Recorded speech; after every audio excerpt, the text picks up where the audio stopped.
এই সবাই দেখো টিচারের হাঁটুর মালা লাল হয়ে গিয়েছে। ভাই আমার তো মনে হচ্ছে প্রিন্সিপাল শাস্তি দিয়েছে।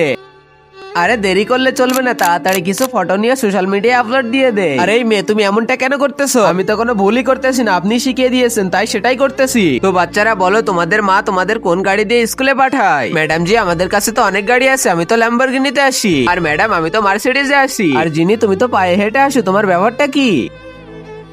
ম্যাডাম জি আমাদের বাবা যতটুকু কামায় আমাদের ঘরটা ভালোভাবে চলে যায়। তোমাদের মতো স্টুডেন্টের জন্য আমাদের স্কুলের বদনাম। যাও গিয়ে ময়লা পরিষ্কার করো তাড়াতাড়ি, কিন্তু ওগুলো পরিষ্কার করবে। আমি একটা এক্সাম খুলেছি, সেখানে টাকা দিয়ে পার্টিসিপেট করতে হবে, তোমরা কি করবে? হ্যাঁ ম্যাডাম এটা তো আমার দরকার। এরপরে তো আস্তে আস্তে করে সব এক্সাম পেপার সে বিক্রি করে দেয়। তো স্কুলের রুলসই ভঙ্গ করেছিল। টাকা কামানোর জন্য আপনাদের এভাবে শিক্ষক বানানো হয় নাই।